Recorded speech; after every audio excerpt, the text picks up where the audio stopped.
você assistiu a curadoria da semana passada, você pode ter notado uma coisa. Sim, uma crítica ao governo Lula. E nos comentários, pela primeira vez, um sentimento harmônico. A discordância completa de opinião. Mas diferente de outros anos, a discordância veio com argumentos, com exemplos, com embasamento.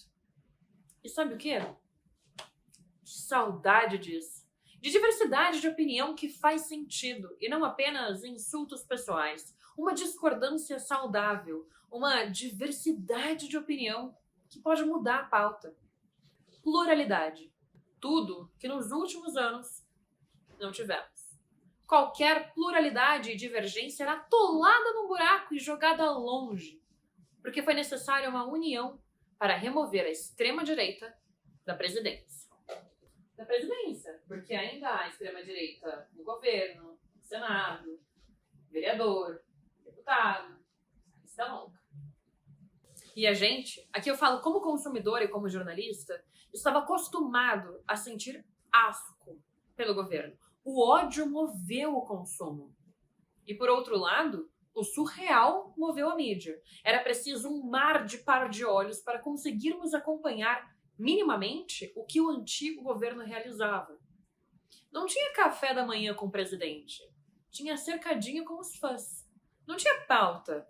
A mídia era uma enorme inimiga. Todos eram comunistas, geradores de fake news que o intestino preso queria expatriar. Ou só atacar mesmo. Principalmente mulheres. E quer saber? Ainda mais? Todas as discordâncias foram boas.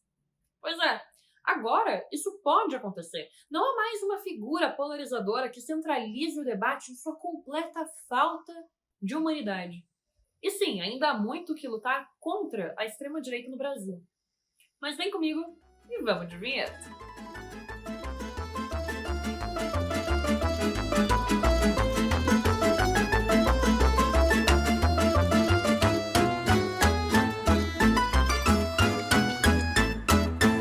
Bom dia, boa tarde ou boa noite. Sejam bem-vindos a mais uma curadoria meio maravilhosa. Se você ainda não me conhece, eu sou Bruna Bufari, vamos lá, vai, se inscreve aqui no canal Meio. Você ainda não conhece o Meio? O Meio é também uma newsletter para você ficar bem informado logo no começo do seu dia. Assina o Meio, vale a pena. Você já curtiu o vídeo? Assim como a news do Meio, não custa nada e ajuda muito. Vou abrir um parênteses aqui, ainda sobre ataques às escolas.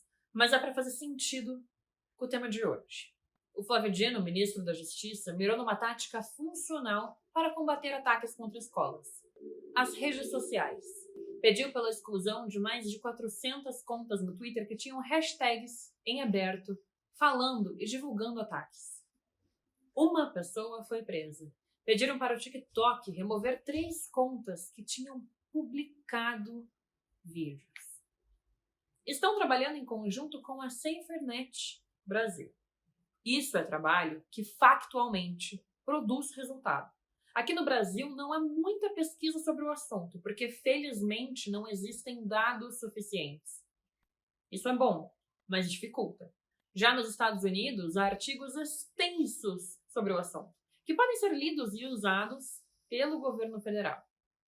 Essa é uma execução para impedir ataques da extrema-direita, que funciona. Ok, fecha parênteses. Seguinte. O país estava acostumado a consumir notícias distópicas, 99% de orçamento a menos para prevenção a desastre, milhões desviados por conta do orçamento secreto, o orçamento secreto. Quem toma vacina vai virar jacaré. Notícias sobre o trabalho escravo sendo denunciado, crise humanitária e Yanomami. Tudo isso teria sido subnoticiado no antigo governo, justamente porque o ex-presidente era viciado em pautar os jornais com seus absurdos. Sobraria aos canais independentes, com muito menos recurso, fazer essa cobertura. E elas seriam engolidas pela máquina de notícia distópica. E o ex-presidente continua fazendo isso. Continua pautando editoriais, porque ele tem uma base na extrema-direita que é leal aos seus ideais. E ele segue fazendo absurdos. Mas não importa os 16 milhões que ele tem escondido na mala do Bento Albuquerque, não dá para soterrar que os 100 dias de governo Lula são avassaladores.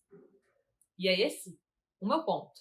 O início nos comentários da curadoria passada é emocionante, porque não há ataque pessoal, ao menos não ainda. Há argumento, não há uma trupe da extrema-direita reclamando pelo puro prazer de reclamar. Há pluralidade de opiniões. Em 100 dias retornamos a isso, ao que uma vez foi normal. Como vocês podem ver, essa curadoria é uma ode a críticas bem feitas. Nesses 100 dias, Lula lutou para revogar os absurdos do seu antecessor. Recriou ministérios, voltou o Bolsa Família, manteve as cotas raciais, inclusive pauta de Aniele Franco. O governo atual já cumpriu 1/3 das promessas feitas durante a campanha. Nessa época, o intestino preso já tinha derrubado 2 ministros, o Bebiano e o Vélez. Sim, Lula não tem base forte no Congresso, mas o FHC também não tinha nessa mesma marca. Inclusive, o FHC teve derrota no Congresso, dentro dos seus primeiros 100 dias de governo. Não quero endeusar o governo atual como governo perfeito. É um governo de transição, é um governo do absurdo, a realidade. Muitas das promessas cumpridas foram fáceis, porque é um retorno à normalidade. É voltar o Brasil a palco internacional, debater paz, BRICS, diplomacia, o que constituiu o Brasil como Brasil.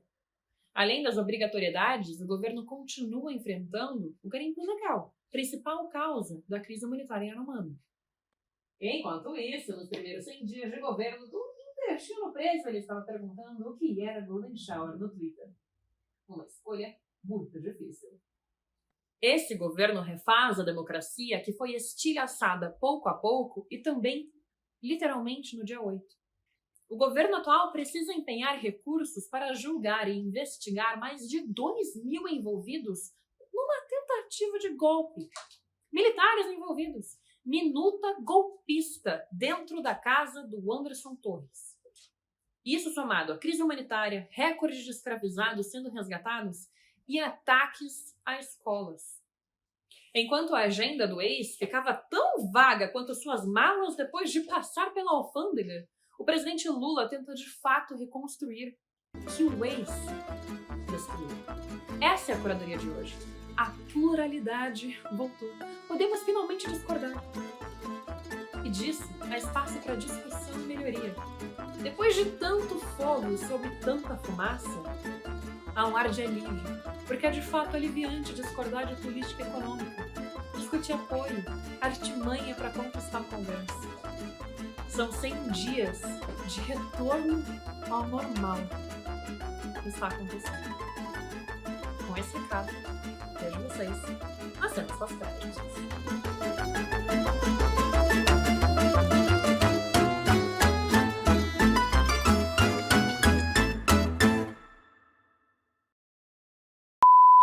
A gente finalmente voltou a um ponto de que está tudo bem discordar. Porque o ponto de discordância ainda é humanitário.